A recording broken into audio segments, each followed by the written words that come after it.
जय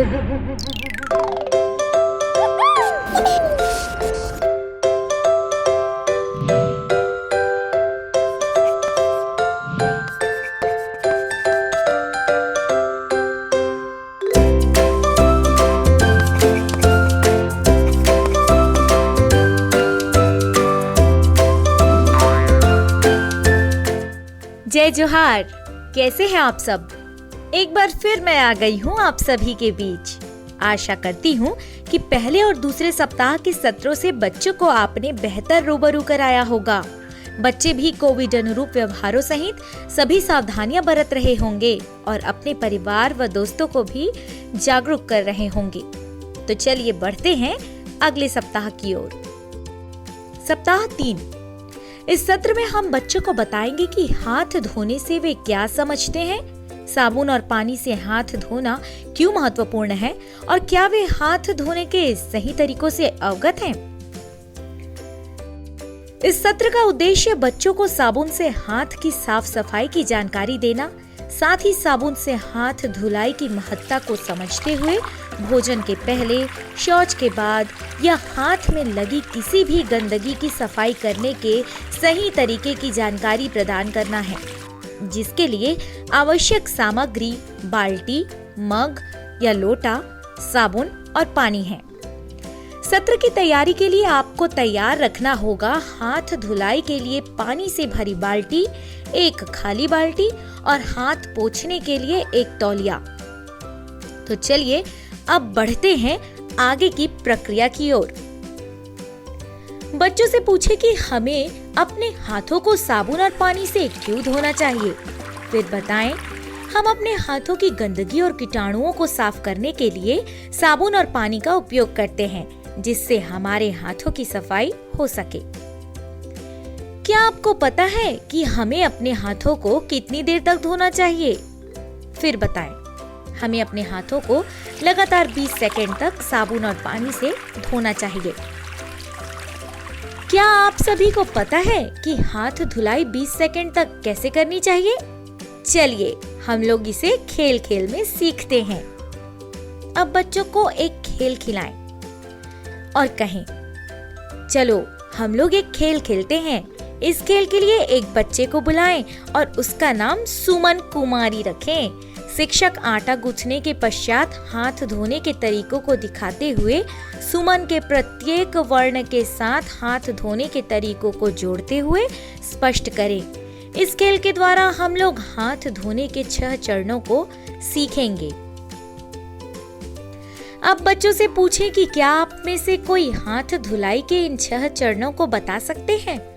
आगे आकर बताएं। शेष बच्चे उसका या उसकी अनुकरण करें। आपके जान पहचान में अगर कोई व्यक्ति 6 चरणों में अपने हाथ की धुलाई नहीं करते हैं, तो आप उनको कैसे समझाएंगे? हम उनसे पूछेंगे कि आटा गूंथते हुए जो आटा आपके हाथ में लग जाता है, तो आप उसे कैसे साफ करते हैं? उन्हें यह भी बताएंगे कि हाथ धुलाई के 6 चरणों को अपनाकर आप स्वच्छ एवं स्वस्थ रह सकते हैं। सत्र के अंत में शिक्षक या शिक्षिका ये कहते हुए सत्र का समापन करें कि आज हम लोगों ने हाथ धुलाई के जिन 6 चरणों को सीखा है, उनका सदैव पालन करेंगे। सभी बच्चों को सत्र में भाग लेने के लिए धन्यवाद दें और कोविड अनुरूप व्यवहारों का पालन करने की सलाह दें।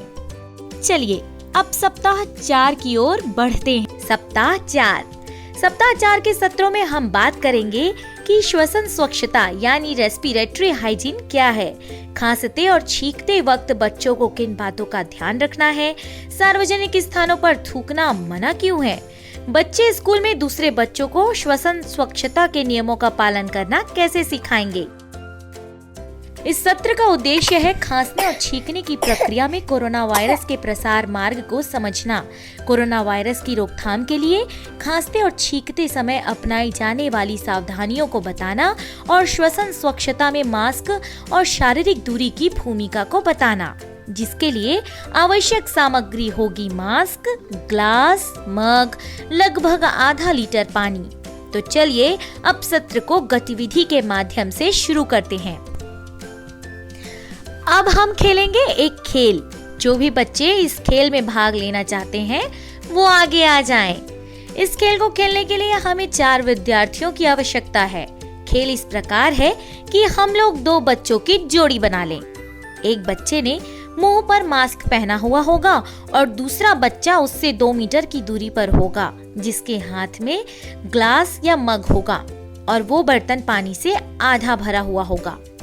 तीसरे बच्चे के मुंह पर मास्क नहीं होगा और चौथा बच्चा उससे 2 मीटर की दूरी पर होगा, जिसके हाथ में ग्लास या मग होगा और वो बर्तन पानी से आधा भरा हुआ होगा।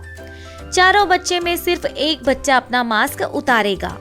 जो 2 बच्चे हाथ में ग्लास या मग लिए हुए हैं वो अपना दूसरा हाथ उस बर्तन के अंदर डालेंगे और कलाई तक अपने हाथों को भिगाकर अपने हाथ का पानी 2 मीटर की दूरी पर खड़े दूसरे दोनों बच्चों, एक जो मास्क पहना हुआ है और दूसरा जो कि मास्क नहीं पहना हुआ है, उनके मुंह की ओर अपने भीगी उंगलियों से पानी को छींटा डालेंगे। क्लास या सामने खड़े सभी बच्चों से पूछ सकते हैं कि जो खेल हुआ तो इस खेल से आप क्या समझे। शिक्षक उन दोनों बच्चों से उनके अनुभव को व्यक्त करने के लिए कह सकते हैं कि आप बारी बारी से बताएं कि पानी का छींटा आपके चेहरे के किस किस भाग पर पड़ा। इस सुगम खेल के द्वारा हम बच्चों को सिखा सकते हैं कि कैसे मास्क किसी भी छींकने खांसने वाली बूंदों से हमें बचाते हैं। इस खेल के बाद बच्चों से पूछें कि उन्हें इस गतिविधि से क्या सीख मिली। खेल के बारे में बच्चों की समझ को सुने और फिर निम्नलिखित बिंदुओं पर चर्चा करें। श्वसन स्वच्छता क्या है? खांसते और छींकते समय अपनाए जाने वाले उपयुक्त व्यवहार या शिष्टाचार को ही हम श्वसन स्वच्छता कहते हैं। हम श्वसन स्वच्छता कैसे अपना सकते हैं? खांसते और छींकते समय अपने मुंह और नाक को रुमाल या टिश्यू पेपर से ढककर हम श्वसन स्वच्छता अपना सकते हैं। अगर हमारे पास रुमाल या टिश्यू पेपर नहीं है तो हमें क्या करना चाहिए? अगर हमारे पास रुमाल या टिश्यू पेपर नहीं है तो छींकते या खांसते समय हम अपने हाथ की कोहनी से मुंह को ढक सकते हैं। रुमाल या टिश्यू पेपर का इस्तेमाल कोरोना के प्रसार को कैसे कम कर सकता है? जब कोई कोरोना संक्रमित व्यक्ति अपने मुंह और नाक को ढककर खांसते छींकते हैं तो कोरोना वायरस हवा के माध्यम से दूसरे व्यक्ति तक आसानी से नहीं पहुंच पाता है और उसका प्रसार कम हो जाता है। रुमाल और टिश्यू का इस्तेमाल करने के बाद हमें क्या करना चाहिए? इस्तेमाल किए गए टिश्यू का ढक्कन युक्त कूड़ेदान में निपटान करना चाहिए।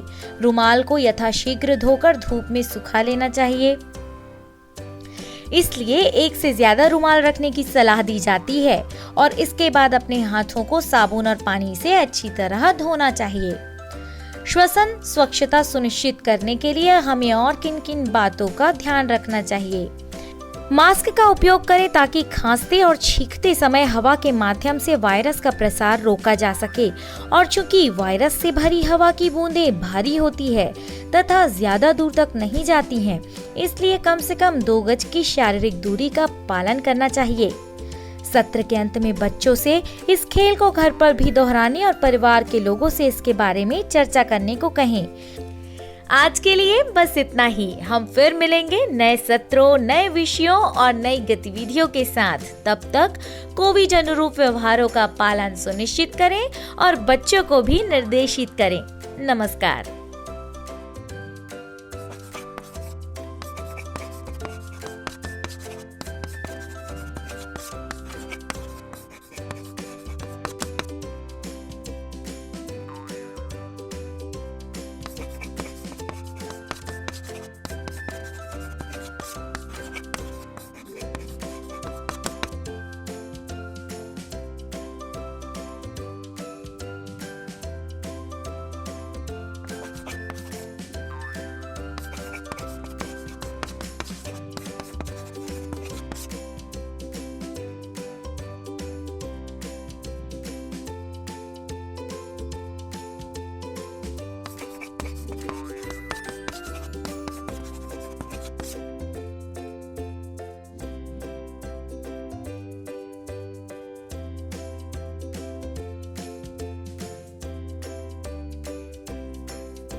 Oh,